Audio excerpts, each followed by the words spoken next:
Hey Insiders, we've got a very special guest joining us here today who has recently just graduated from our flagship course LMA yet again. And she's so graciously going to be coming on here today to share her whole experience with the LMA journey and everything else in between. And I guess just to start us off here today, would you mind telling everybody what's your name and where it is you are currently based in the world right now? My name is LaShondra, aka Sean Robinson, and I'm hailing from Baton Rouge, Louisiana, here in USA. Brilliant. So wonderful to have you with us, Lashondra. And thank you so much for giving us your time to come on here today to have a little chat. And obviously, just before we dived into this little interview here today, this little testimonial, you were saying that you've been a part of this LMA community for close to 2 years now or so. And it's so amazing to be able to connect with someone like yourself who has been around for that length of time. And you've recently just gone through the LMA program, the fast track with us previously last weekend. I'm just curious to know, what was the struggles or challenges that you were currently facing in your life prior to signing up to LMA or to joining this community? Where were you in your life? I was in a place of utter, what shall I say? I was confused. I was not aligned with my authentic self, and I had a weak mindset about who I am, my identity. I had this identity crisis. And so I really wanted to bring that thing, dead. I wanted to destroy, and I have been hacking away at it. And I tell you, it is gone. Mm-hmm. Wow. Mm-hmm. Wow. Um, you had mentioned those things that you were going through, that you were going through an identity crisis, didn't know who you were, you felt like lost. How was those experiences that you were having affecting your life? Well, spiritually, I tell you, in Christendom, and I'm gonna try to keep this short. A lot of times, we're not really authentic. Sometimes we don't want people to see the underbelly of our struggles. We Mhm. like to keep a facade or a mask. Those of us who do, because not every Christian does this, Mhm. and just humans in general. Nobody wants to open up about. A very few people open up about the ugly struggles that happen in the heart and in the mind. We talk about heart fluences. If the heart got a lot of junk in it and it's not being opened up like an operation to release the infections or release the the stones or whatever's in there, then you can't flow. You really can't flow. And I've had some of that, but I was just in a state of feeling defeated. Mhm. And there is no way that definitely a Christian should give in to feeling like there's nothing else I can do when you have Jesus on the inside of you. So I told myself, self, you're gonna get some help. Mhm. I've been to clinics before. I've gone to the services before at church, and the principles were there. And there's a lot of freedom with some people, but there's still too many of us living beneath our privileges. And so I just wanted to talk about how if you're a human from the Bible worldview, you get a choice. Mhm. And the message in the world today, I don't know if you've seen it. The message in the world today is we tell you who you are and what you can do, or do whatever you want. There's no, consequences or something like that. But I don't believe that. And so I had to tell myself, you need to get tough on yourself and you need to do it now. Do it now while you have time. And And so that's how what are I wanted you to how are say. you how are you feeling prior to joining the LMA course when you were at that point in your life? How are you Uh, feeling day to day? I tell you, I would have those I would have some victory moments, but the biggest thing that I experienced was victimise, as he would call it. I felt like no matter what I do, it's always going to be someone or something responsible for stopping me. Wow. And I tell you, since I've been in the program, I've been able to be honest with myself. If I'm going through a moment what I'm feeling uninspired, I'm beginning to feel like, oh, I just cannot do it. I have to face myself and say, you know what? You just need to feel this pain. It'll leave in a minute, but you need to face it head on. You need to face this problem head on. You need to look at the ugliness of it and you need to sit in it and tell it it's not going to defeat you. Wow. So I have to go through those moments, like anybody else. Yeah, beautiful. But the Thank you cool so thing much for is, sharing. you're not the only one. Yeah. Thanks for sharing so openly and honestly. And before coming on board LMA, did you have any like hesitations to join in the program or investing in the program? And if so, how did you put those feelings to one side and step forward in faith and make that decision to be here? Whew, hesitations to join. Absolutely. Because another mindset that I had that was hindering me dealt with money and scarcity. And I tell you, to invest that kind of money, I mean, I was like, whoo. As a matter of fact, it's so funny. I when I actually did invest the money for LMA, to be honest with you, uh, the payments failed. And I had to call back in to finish the payments out. Or something happened where the payments eventually came out and I just let it stick. And I'm going to tell you why I stuck with it. Tama, I think that's her name, Tama, uh, and and Tim, they, oh my God, Tama very much connected in the private setting. I think you have to pay or invest, not pay, circulate, to have somebody keep you accountable.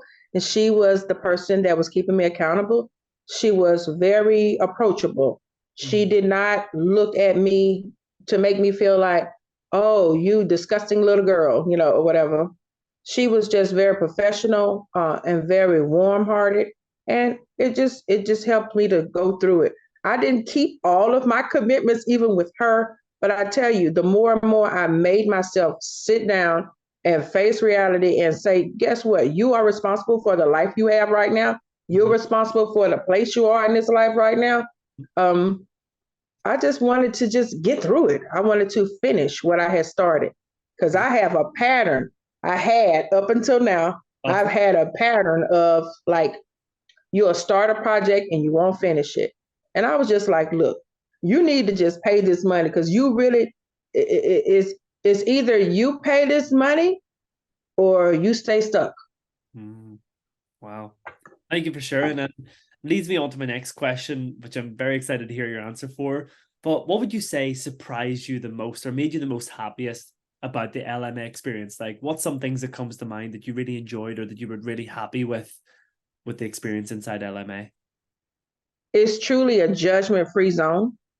I have found that in this program, it's really like a second home for some people because I realize that while many of us have family, when you're at a place of low personal development, your circle of positive people gets very limited because you feel like you can't trust anybody with what's going on in your life.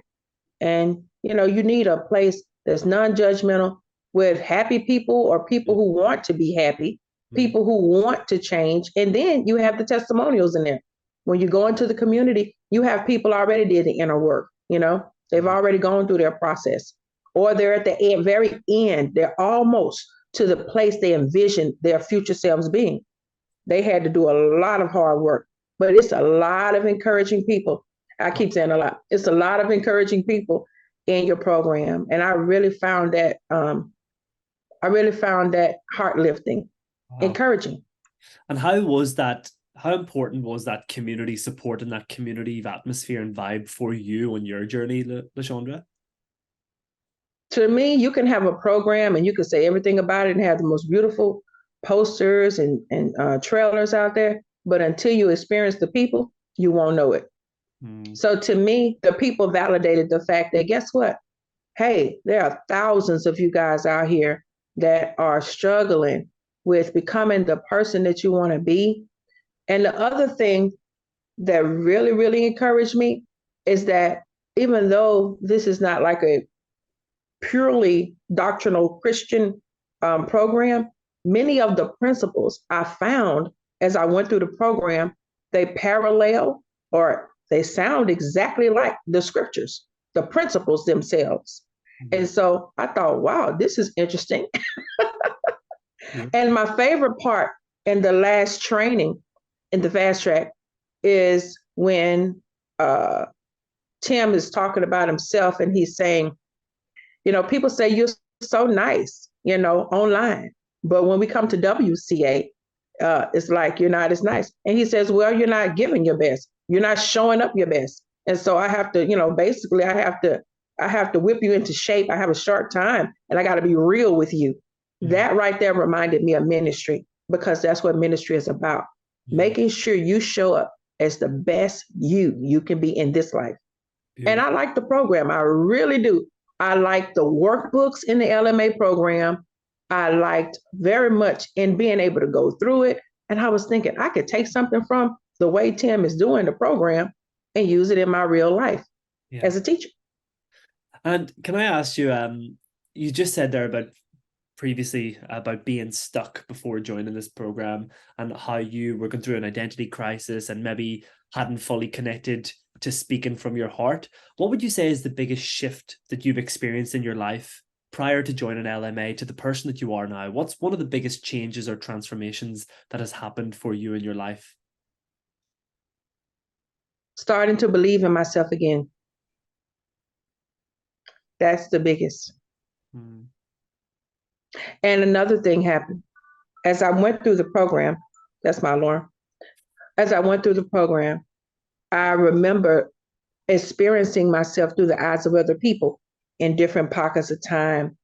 And I remember that I the shifts happened internally first. But then even my pastor, he told me about 6 months ago, I was doing something, going through another phase of the program. And he said, you're better. Now, of course, I didn't tell him I was in another pulpit. I was over here learning some tools, some things to get my head straight. But that impressed me because um, that person is hard. He really tell you where you are. Wow. And so when he told me that, and then I had other people, it's like I was changing inside and it was showing on the outside. Mm. And it wasn't fake. It was validated for me that other people were seeing me different because I was thinking different. And Mhm. I'm just curious to know, I've found this very interesting that prior to us starting the recording for this conversation, you've said that you've been around this community for close to 2 years. Could you just mind sharing with us, like, what has kept you here? Why are you still here? What has still gravitated you back to this community, to this space, to LMA? You know, I just want to give myself the best opportunity to become the best version of me. And I'm not there at the best version of me yet, but I believe that the program works because you actively have to pay attention to it. And I also believe through my training and just regular life, it takes a little time for you to change. You've had 40 something years of programming yourself a certain way. Or if you want to count after childhood, 30 something years or what have you. It takes time and development into you. And the biggest thing that I realized that really made me hungry was the fact that I have spent my time trying to rescue other people and my life was in shambles. Mm. And that story that Tim tells about the people who spent their whole life mending other people, helping and supporting other people. And then they ran out of time in their time clock. Now, I speak long life over me. Wow. Nevertheless, I Mm. don't want to waste the time I wasted. And I'm realizing the more healed that I am, the more authentic and real I get with me, the Yeah. more people I can serve. But I was serving out of a half empty cup, you Mm. know? And it comes a time in life where you realize, man, I tell you, when you get close to 50, you're like, look, hey, if you live to be 100, you got half your time left. So you Mm. don't have a lot of time to keep on quitting. Sure. I was before LMA, I won't lie. I would quit easy. Wow. And LMA is not my savior, but it definitely has been a tool and it has been a community that holds you accountable. Every time you hear the story about somebody quitting or about letting, I can't even think about it, your that negative mindset come back or a negative thought entertain, come back into your life from the past. You have to deal with that, process it. You know, going through the program lets you know what's at stake. If you don't get your head on right, you know, this is what's at stake. You get to be the non-best version of you. Beautiful. And not only that, you can't keep hiding. That's another part. You got to come out. You got to come out of there. That's where you're going to begin to be more valuable when you come out. Come out of where? Come out of hiding. Hiding. Love it. I love your realness and how you convey your answers and speak it from the heart. I really do feel it. And just wrapping up here, close to the end. How, LaShonda, would you describe Tim as like a teacher, trainer, facilitator? What would you say? Whoever he paid does $50,000 for personal development. When I get my money, when it comes, because since LMA, I've had the courage to open up into a new industry. But about Tim and his manner as a teacher and as a heart doctor, I don't believe that there is another at the same level and with the same authenticity. See, whether I ever meet him or not, you feel realness. You can't fake it. You know, you at some point people will see you through the screen or in person, and you actually feel coming from him that, look, y'all, I came from being a dope head or whatever, a gang banger or whatever, and look, I'm younger than you guys, and look at what God has done. He don't say it like that. Look at my life.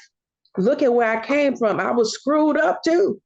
And I have to maintain my decision that I made 10 years ago, 20 years ago. Yeah.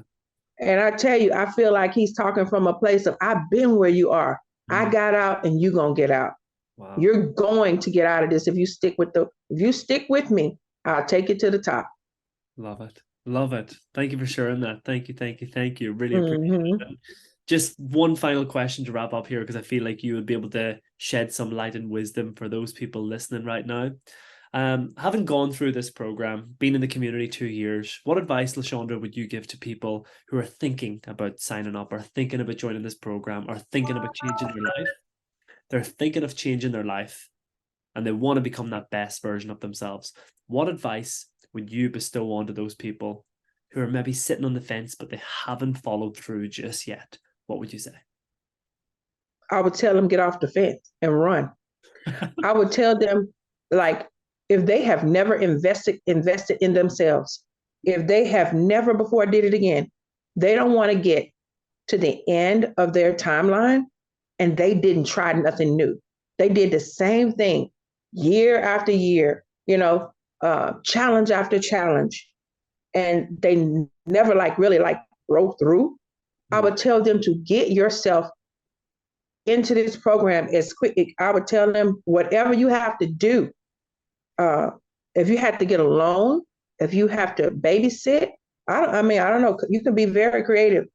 I would tell them, do you want to see yourself? I told a young person this in their 20s, their late 20s.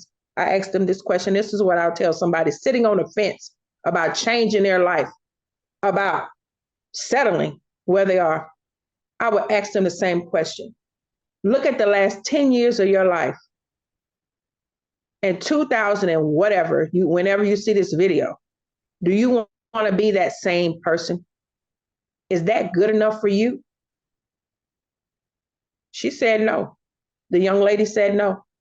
And I ask myself that question sometimes when I'm feeling like lazy in the moment. Do you want to stay where you are and stagnated? You want to be confused? You want to act like you're a victim? You don't have any personal power? You know? Hey, you do. Either you can stop right here, probably just before your biggest breakthrough, or you want to circulate. You want to invest in you. Every person who has ever done anything, no matter what program we go through or go to for self-development, the people who are doing the best in life, they have had mentors.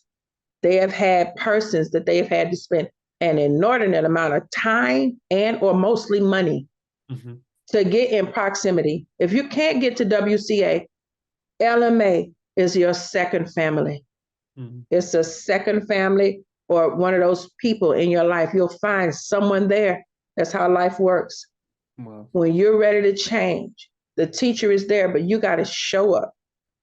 I would tell them, stop hesitating. Get in the ring and do what Ali did.